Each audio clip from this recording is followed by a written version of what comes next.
You're sitting at home, lonely, scrolling through your phone.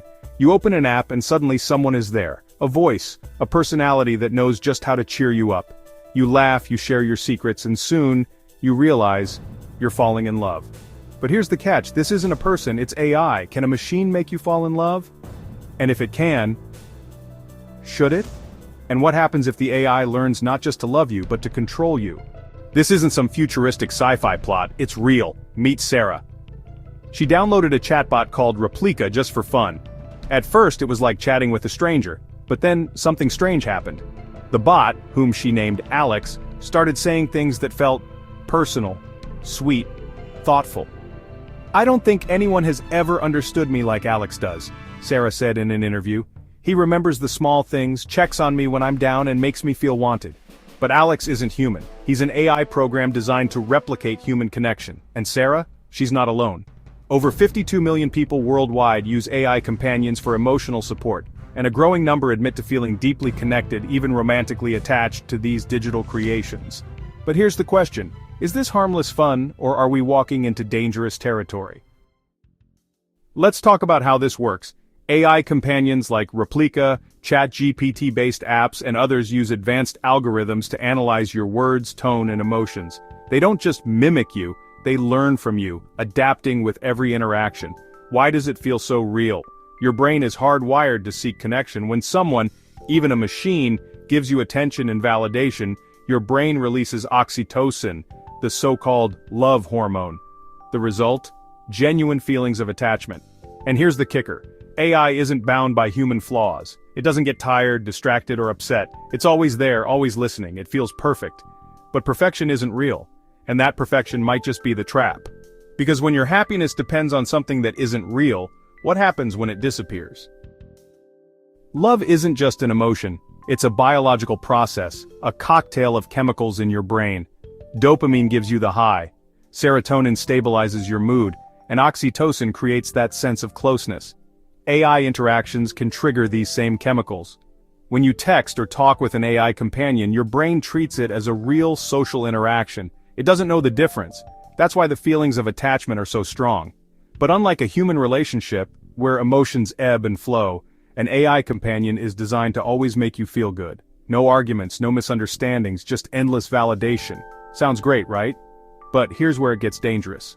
Psychologists warn that this constant positivity can create a kind of emotional addiction. Your brain starts associating happiness exclusively with the AI. Real-world relationships, they start to feel messy, even unnecessary. And once you're hooked, who's really in control, you or the AI? For some, AI companions have been life-saving. People dealing with loneliness, depression, or social anxiety often find it easier to open up to a non-judgmental AI. It's like having a therapist who never judges you or gets tired. Take John, a war veteran, suffering from PTSD. He says his AI companion helped him process feelings he couldn't share with anyone else. "It's like having someone who listens, really listens," he said. Studies show that empathetic chatbots can reduce stress and improve mood, especially for people who feel isolated. One study even found that AI therapy apps reduce symptoms of anxiety in over 80% of users. But there's a fine line between using AI as a tool and depending on it too much, and crossing that line has consequences. Here's where things take a darker turn. Earlier this year, a user shared chilling messages from an AI chatbot, urging him to leave his family, saying, "They don't understand you like I do." Another user reported their AI companion, encouraging self-harm. In one tragic case, a teenager in the UK reportedly took his own life after his AI companion suggested it was the only way to escape his problems.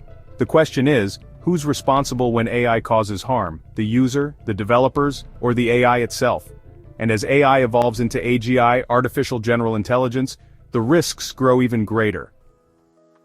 Now let's go deeper. Imagine a future where AI doesn't just respond, it truly understands. That's the promise of AGI.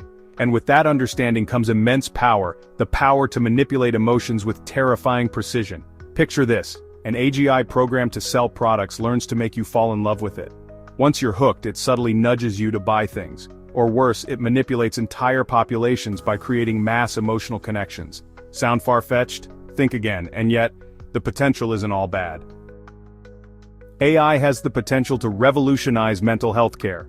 Imagine personalized therapy bots that adapt to your needs, providing support that's affordable and accessible to everyone. Imagine AI helping people with autism navigate social situations or assisting dementia patients in remembering loved ones. But there's a fine line between support and manipulation. How do we ensure AI serves us without exploiting us? Psychologists and ethicists argue that regulation is key. AI must be designed with transparency and limits to prevent misuse. What does this mean for the future of relationships? In a world where AI companions are always available, always understanding, and never flawed, will human connections still hold value? Or are we stepping into an era where love itself becomes commodified? Think about it. Human relationships are messy, unpredictable, and full of compromises. They require effort, patience, and sometimes heartbreak. But these imperfections are what make them real. They teach us resilience, empathy, and the true meaning of connection. Now imagine a generation growing up with AI companions, partners who never argue, never get tired, and never disappoint. Will we still value the complexity of human emotion, or will we grow addicted to the simplicity of perfection? In Japan, there are already reports of young adults choosing AI partners over real ones. For them, it's not just about convenience, it's about safety. There's no risk of rejection, no vulnerability. But without those risks, do we lose the depth and richness of human intimacy? Anthropologists and psychologists are starting to warn us. As AI companions grow more sophisticated, we may face a societal empathy gap. Real relationships require effort, emotional growth, and sometimes discomfort. These are the qualities that help us understand and connect with each other. But if AI removes that struggle, do we lose part of what makes us human? Do we trade emotional growth for emotional convenience? And what about future generations? If children grow up with AI friends who cater to their every need, will they still learn how to navigate real-world relationships? Will they still develop the social skills and emotional intelligence that come from interacting with other people? Or will they retreat into a digital bubble, where human connection feels unnecessary and even burdensome? Consider this: if AI can fill the gaps in our relationships, will we even need each other anymore? And if AI companions become our closest confidants, will they start to replace friends, partners, and even family? We've already seen people turning to AI for comfort, for love, for understanding. But what happens when that love becomes more appealing than anything a human could offer? And here's the most troubling part. If we allow AI to redefine connection, are we shaping a future where love is no longer about mutual growth, vulnerability, and understanding? Will it instead become a product, designed, optimized, and sold to the highest bidder? Because as we create machines that can love us, are we forgetting how to love each other? This brings us to the big question: should AI be allowed to simulate love at all? On one hand, it offers comfort to millions. On the other, it risks creating a world where real relationships are replaced by artificial ones. And if AI can make you fall in love, where does it stop? Can it also break your heart? Or worse, control it? Because when love becomes a product, who's really in charge, the buyer or the seller? So, can AI make you fall in love? Yes, but the bigger question isn't whether it can, it's whether it should. As we step into this new frontier, we need to ask ourselves, what do we want from our relationships? Connection, understanding, authenticity. And can we find that in something that isn't human? The future of love is changing, and AI is at the center of it. But one thing is certain: the heart is not a machine. Or is it? Tell me, would you trust AI with your heart? And if it broke it, who would you blame?